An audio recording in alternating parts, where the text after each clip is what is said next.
Hey, I'm Billy Baldwin. I graduated from Binghamton University in 1985 with a degree in political science, was on the wrestling team here, wrestled 158 and 167. And for clarification, I never could have made the current team. I was not D1 material at all. But I did win the Massapequa Christmas tournament. I'll tell you that.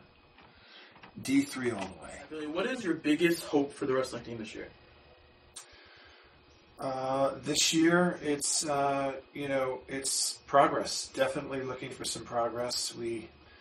Every year the progress has been, it's very rare that it exceeds your expectations. But this year, since Pat has taken over here, all of the progress has exceeded expectations. We went from 9th in the conference to 7th to 3rd to champions. We had 6 qualifiers. We've had repeat All-Americans, our first 2 All-Americans in the history of the program. So, if we can just keep incrementally moving in that direction, stay really strong in the conference, have many, many qualifiers, start having more of these qualifiers go deeper into the tournament, score more points, have a few more All-Americans. Maybe one of these years soon we can have multiple All-Americans. I don't think that would, at this point, I don't think that would surprise anybody.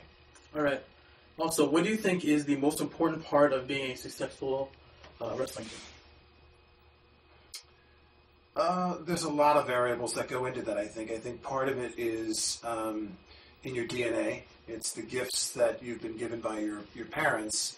But part of it's also in your heart, and that is in very small part can be coached.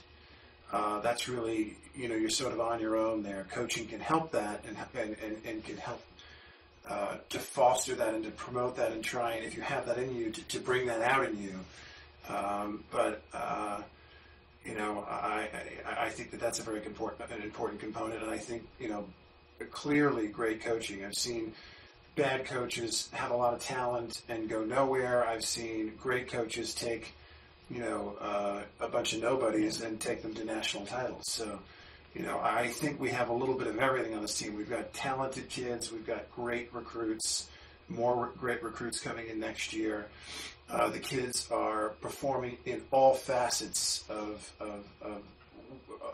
what we're expecting of them, or at least what the university and the coaches are expecting of them, in terms of their behavior, in terms of their studies, their performance on the mat. Really, they've just been a stellar group of kids who are really perform quite well. Very impressive. Okay. You were one of the most important people in fighting to reinstate the wrestling team here. The wrestling team was absent for a little bit. And, why did you feel it was so important to get the wrestling team back here and to, continue to fight for funding for the team? Well, I was one of the guys that was sort of in the nucleus, and forgive me if I forget any of the names, but certainly Joe Marinucci, Mark Gumbel, Sal DeSantis,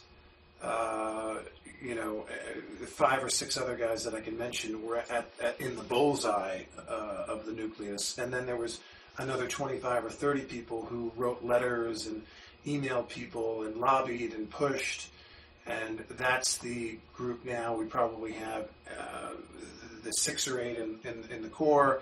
And then we're supported by another 25 or 30 kids, 30 guys right outside there. And then we have another 100 friends of the program who show up at matches and will write a check to support the club and support the program on an annual basis. And the reason I think it's important is because it's sort of a longer answer, but I think that just like engineering is important, or nursing is important, or the arts is important, or recreation is important, I think athletics, whether it be in the recreation department or in the athletic department, is an absolutely critical component to offering a student a comprehensive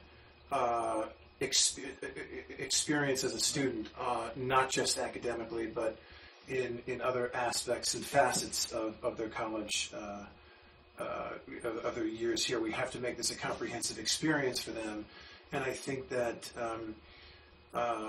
having a healthy, well-funded athletic department is important, but also, there has to be a wrestling team. There's 550, 600 high school programs in the state of New York that are funneling into only 5 D1 programs. I think it's Army, Buffalo, Hofstra, Cornell, and Binghamton. And as we know, there were 330 Division I wrestling programs prior to Title IX, and there's now somewhere in the mid-80s. I don't know the exact number. It was 85. I don't know what the count is now, especially with what's going on out in California with Davis and Fullerton and Bakersfield and Fresno and a few of those other teams. So, wrestling is a very interesting sport. It's a very unique sport, a very unique subculture. It's both a team sport and an individual sport. It's not like lacrosse. It is a team sport, but you're out there by yourself.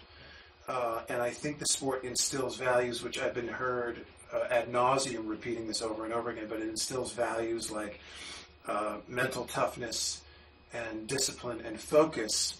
And those are values that are instilled through not only through the sport, but through the sport, through parenting, and it keeps being reinforced throughout your years here on the team. And then it transcends, the beauty of it is it transcends the sport of wrestling, and those are gifts and blessings, if you will, that you carry with you throughout your life. And when you're making decisions as a spouse, when you're making decisions as a parent, when you're making decisions with your career, when you're making all sorts of decisions in your life, very, very, very important decisions that you'll be making in your 20s, 30s, 40s, and 50s, you'll be able to utilize those tools that were poured in as part of your foundation, first and foremost and primarily by your parents, but also you get a great dose of that on a very, very high intense level through the sport of wrestling in a way that you don't get when you're on other sport, competing in other sports, for sure. Alrighty.